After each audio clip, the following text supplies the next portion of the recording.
Salut, c'est Anaïs, bienvenue dans C'est dans la poche.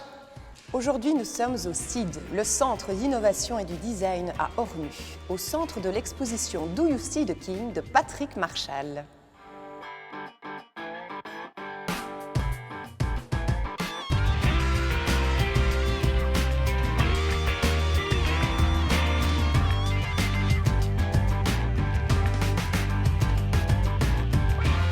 Et nous avons le plaisir d'être avec Aubane, guide animatrice au CID.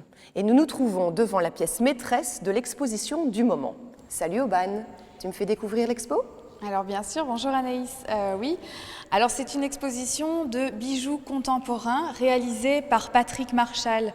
Alors Patrick Marshall, c'est un joaillier belge qui réalise ici dans cette exposition, en tout cas il met en avant son travail vraiment personnel. Donc au-delà de son travail de joaillerie classique, il fait aussi des bijoux qui ne répondent là à aucune commande, mais vraiment à sa créativité propre, à son envie de tester la portabilité du bijou et aussi différentes matières. Donc il peut y avoir des bijoux en béton, en sucre, en plastique, mais toujours avec la technique de joaillerie classique.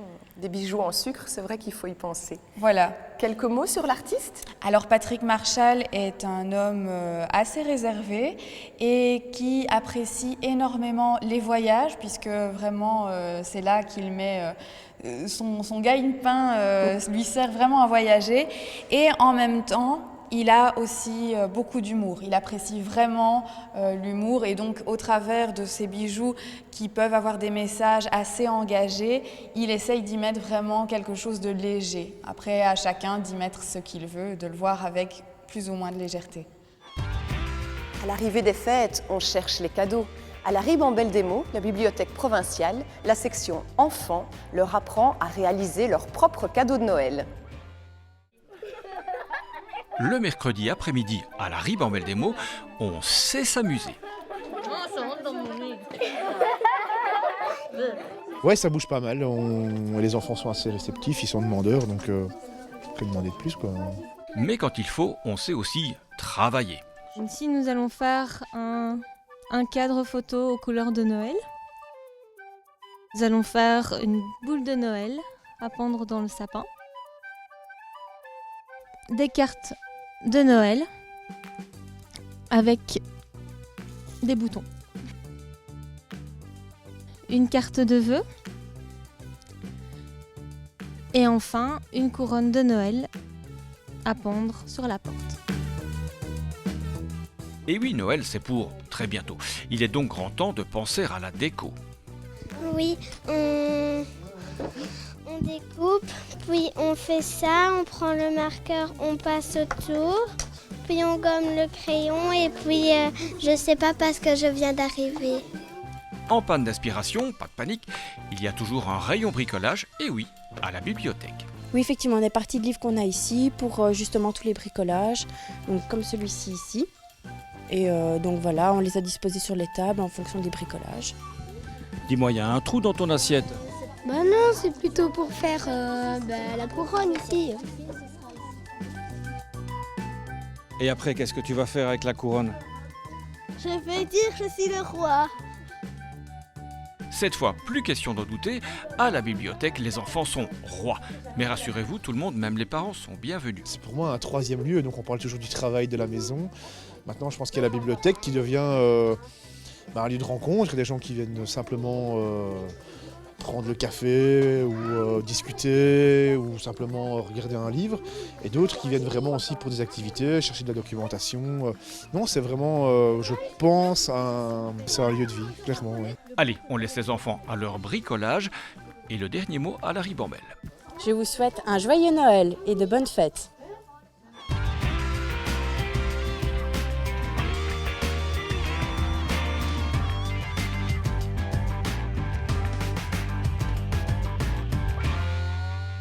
Les Belges ont presque inventé la lumière. C'est vrai ça, Aubane ? Mais non, c'est pas vrai. Mais en tout cas, ils contribuent largement au travers du lighting design. Et c'est ce qu'a voulu mettre en avant justement Marie Poc, la directrice, avec le commissaire Benjamin Stoz. Mettre en avant qu'il y a des choses qui fonctionnent bien. Malgré ces temps moroses, il y a des industries qui fonctionnent très bien et le lighting design en Belgique se porte super bien.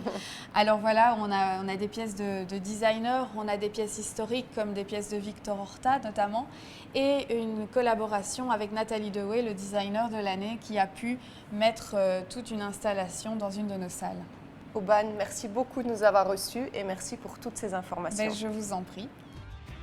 Le Batch, c'est un catalogue de plus de 3000 décors et c'est l'un de ces décors qui a été choisi pour réaliser une série télé française.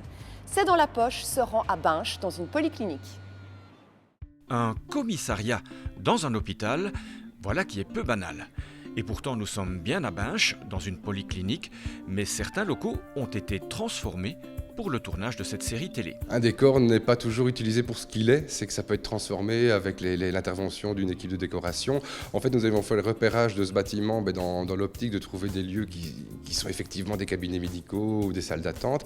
Et en parcourant les lieux, on avait fait la remarque avec le directeur de production, tiens, ça ressemble à un commissariat, ça pourrait le faire. Donc là, la fille qui dit ah, vous pensez vous en sortez comme ça, vous avez fait quoi hier? Quoi hier?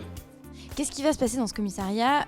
Il se trouve que avant d'atterrir ici, on a déchiré une amende de stationnement. Et nous, on pense qu'on s'est fait arrêter pour ça, ce qui n'est pas le cas, mais je ne peux pas vous dire pourquoi. Cette série destinée à la chaîne Énergie 12 est une coproduction franco-belge. Et grâce à l'intervention du Batch, une partie du tournage s'effectue en Hainaut. En tout cas, ici, il y a deux aspects. Le fait d'une autre collaboration avec les studios Dreamwall et Keywall à Charleroi, dans les anciens bâtiments du Puy. Et alors évidemment, le Tac Shelter qui est ouvert aux séries qui intéressent les productions françaises et qui crée de l'emploi et qui crée une activité en Belgique, mais voilà, précisément dans notre cas, en Hainaut. Le catalogue du Batch recense plus de 3000 décors potentiels et il s'agrandit chaque jour. J'ai été contacté ce matin pour un château qui serait abandonné, pas en ruine non plus, parce qu'il faut assumer garantir une certaine sécurité aux équipes de production. Le cinéma, c'est aussi un excellent moyen pour diffuser l'image du Hainaut et attirer de nouveaux visiteurs. Le carnaval de Binche, mais bien sûr. Alors moi j'avais eu le choix entre Rio ou Binche et malheureusement j'ai fait celui de Rio et j'étais très déçue parce que j'ai eu des très très bons échos de Binche. Alors peut-être, si on est invité, moi je viens. C'est non. Je crois qu'il dit Momo qui est squatté chez nous. Oui.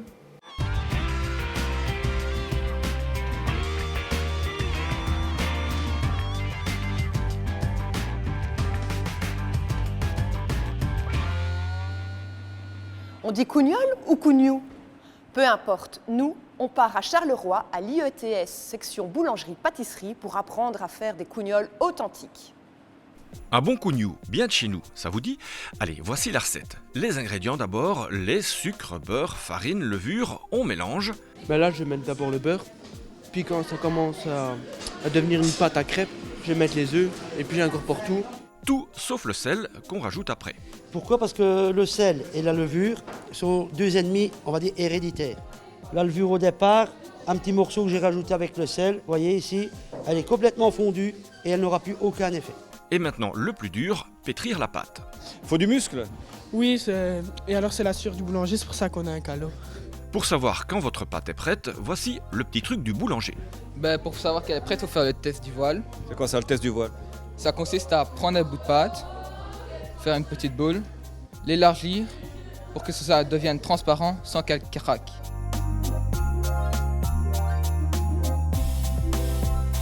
Là, on va mettre 20 minutes de pointage en dessous d'un plastique pour pas qu'elle croûte au fait. Pour faire un cougnou familial, comptez 500 g de pâte. Qu'est-ce que tu fais là? Là, je tapote pour retirer le gaz carbonique de la pâte. Et après? Et après, je la façonne en forme de boudin.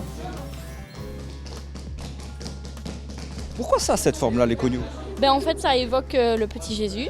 Et ça, c'est le tout petit Jésus. Ça, c'est sa tête et ça, c'est ses pieds. Ensuite, on badigeonne au jaune d'œuf de la tête aux pieds. Les éventuelles erreurs. Parce que moi j'en vois déjà une ici. Mais il faut les vérifier.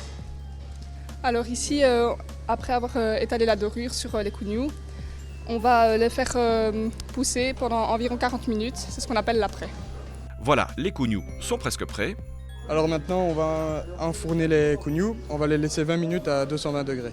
Ne reste plus qu'à les déguster bien chauds, sortis du four. Quand je pousse avec mon doigt sur la pâte et qu'elle revient, ça veut dire que c'est bien cuit. Je pense que même les débutants peuvent faire ça.